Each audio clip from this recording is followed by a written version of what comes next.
Hello and welcome back to my channel. It's Kat. Hello to my fellow romance book lovers.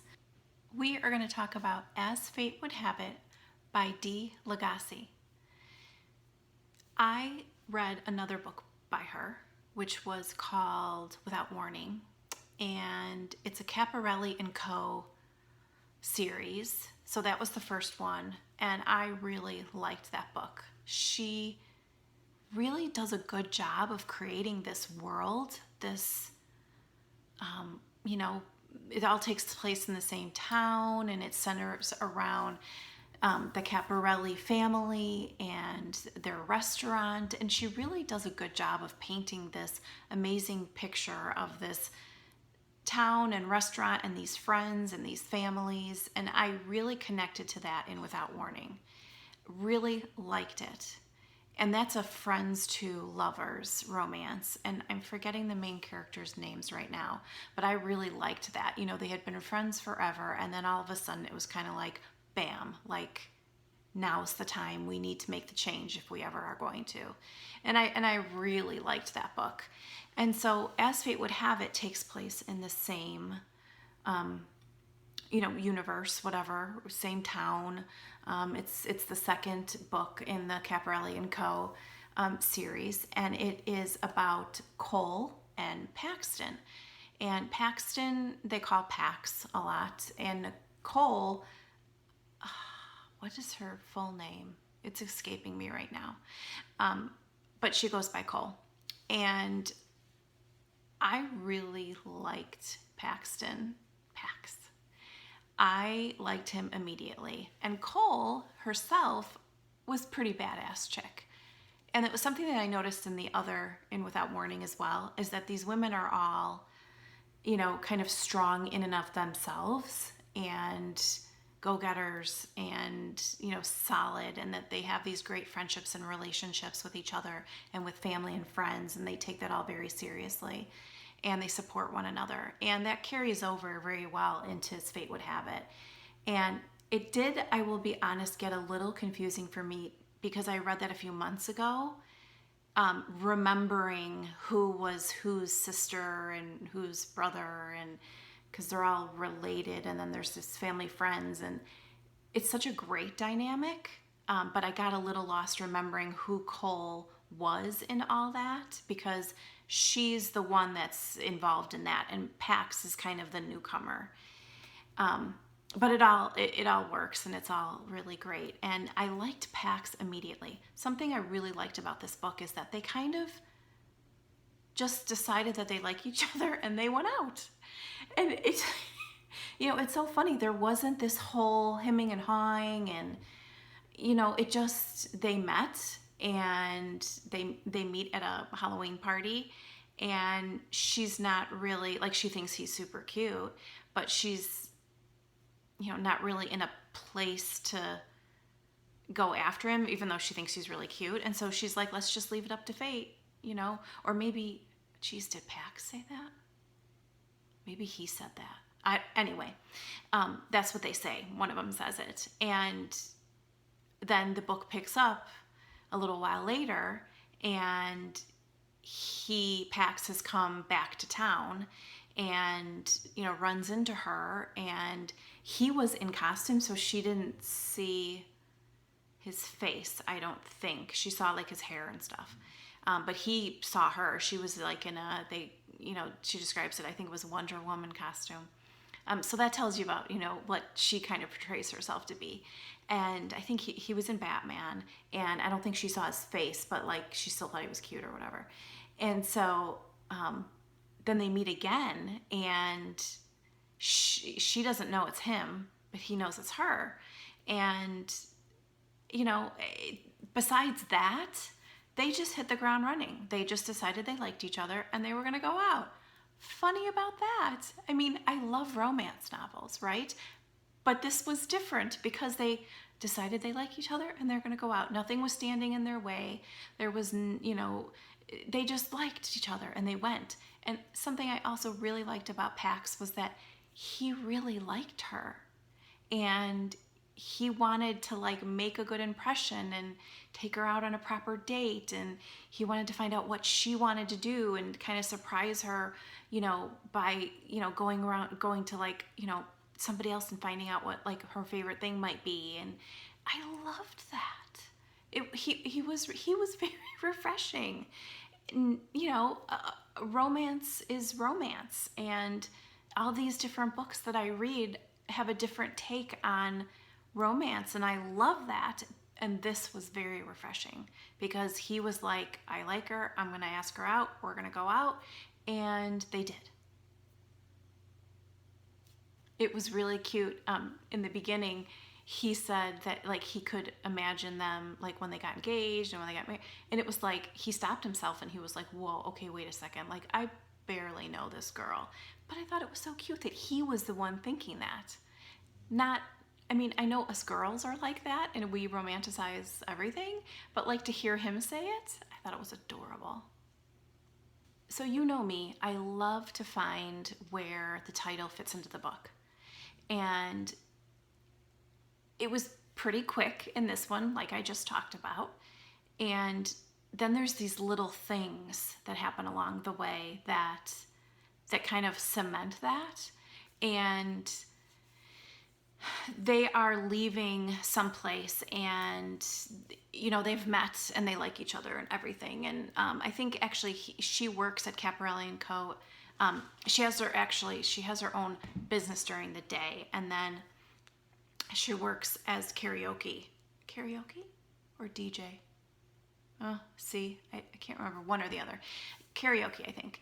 And she does that like 2 nights a week at the Capparelli and Co restaurant. And so he goes and he sees her, and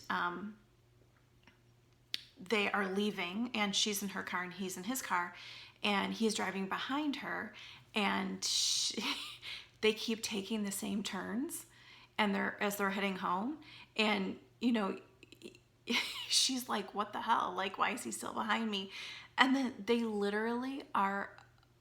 not only live in the same apartment complex, but they're like across the hall neighbors. It was so funny to read that part. It's a gated apartment community, and she pulls up to the gate, and she's, I guess, talking to the guard, and then pulls through, and Pax is laughing at himself going, what are the chances? I can't believe this. This is fate. And he pulls up and he just says to the guard immediately, he's like, I promise I'm not a stalker. I'm the new guy. Like, I live in this apartment. And it was really funny. It was really funny because, he knew that she was going to be like, oh my God, get rid of this guy. He's scaring me. He just followed me home, even though she liked him. But then he was like, no, I live here. It's okay. It was really funny. In fact, Cole says it's either fate or he's a total stalker, which was funny. It was fate. So they're progressing in their relationship, and I loved it. Dee really wrote a really nice dating into you kind of, building of their relationship. I really like how she does that, and I know I like that in Without Warning as well. But it's funny because Cole is explaining to him, so they're going to go meet her friends. And like I said, he's kind of the outsider. Not the outsider, but he's the new guy. And so she's trying to explain to him who everybody is and who's related and all that. He's, okay, but he gets it. And I want to read it because then you'll understand like this amazing community that Dee has written and how funny it is and how kind of, so many twists and turns it takes and who's related. So I want to read it to you. So this is Pax. So let me see if I've got this. He starts when I stop rambling. Hollis and Davis are twins. They're cousins with Ellis and Travis, who are also twins. Ellis is your roommate, has been since college. Tucker and Chase are brothers. Kinley is your sister, and she's married to Davis. Hollis and Chase are dating. Ellis and Tucker are secretly dating. I work for Hollis and Davis's dad. Capparelli and Co. is owned by Hollis, Davis, Ellis, and Travis's grandparents. Ellie's mom owns a hair salon, and you and your sister are merging your business together. Did you catch that? Did you follow that? You will when you read it, but it was just so funny to hear my thoughts, Pax saying my thoughts exactly, but you get to know all these characters, and it's really sweet, and I love this world, and I hope that she writes more in it, because it's amazing. There was a part that I thought was really sweet in As Fate Would Have It, where Cole and Pax go on a date with Hollis and I'm forgetting who she's dating. But anyway, they go on a date, and he is a retired football player. And I love when authors do that, when they bring characters from the previous book, when they've established kind of the world, and they bring them into the next book, and you get to see little glimpses about where those characters were that you liked so much. And as I've said already, I love the world that she created here. But it was really sweet because he's talking, so Hollis's boyfriend, who I can't remember his name right now, is talking about falling in love and when but I thought it was really sweet because this is what he says to Hollis. Then I heard you, all 5 of nothing, pushing your way through an entire high school football team and coaching staff. It was like Moses parting the Red Sea. Grown men, double your size, were getting out of the way. You had a running start and jumped into my arms and whispered, "I'm so proud of you," with tears rolling down your face. That's when I knew, Hal. I knew there'd never be another moment compared to having you in my arms. I knew that making you proud of me was what mattered the most. And while we certainly took a long road to get here, I promise me, if you'll let me, I'll spend the rest of my life trying to make you proud. Okay, so it's Chase. That's who's saying it. It was so sweet. The whole scene was so sweet. And you were so happy to get to see that. And because I was invested in them from the previous book. And then to see it, from their Hollis and Chase's perspective, and also from Cole and Pax's perspective, because Pax is watching Cole watch her friend, and he is in awe and in love with the look on her face. He knows when he's looking at her, he can't take his eyes off her because he's seeing all this emotion on her face, and it's so beautiful and so beautifully written. I got a little tear in my eye reading that one, and he knows that he wants to marry her. And again, like I said, you don't hear that a lot from male characters. From the get-go, he's like, practically all in because he's supposed to leave. He said that he was coming to town for 6 months and he was just going to give it a try. And if it didn't work out, he was moving back to, or moving to be where his dad was in South Carolina. And they are in New Hampshire, Maine, somewhere up in the Northeast. And so this is a trial for him to be down here just for this short period of time. And he meets her. And so he already knows, like, it's off the table. He's not leaving. But he hasn't told anyone else that because he doesn't want to put the cart before the horse. But when he sees her in these different moments and he's falling for her, it was so sweet. I loved it. With all the books, there's a time where things are questioned. And, it's part of the story. And it's part of getting to your happily ever after. And I wasn't sure because there were so many good feelings and we were on such a roll with them, what that was going to be. And Dee totally took me by surprise with what it ended up being. And I was reading it you get it from Cole's perspective first. And I was so pissed because I thought, this doesn't sound like him. Is he really, he's not who I thought he was. Is he really doing this? Oh my God, he's totally doing this. And he's not fixing it. And I was so mad. And then we get it from his perspective. And we see everything from his perspective. And I was like, oh, thank God. He is who I thought he was. It was just a bad set of circumstances. And maybe he made 1 or 2 wrong choices. And that snowballed into all this other stuff. But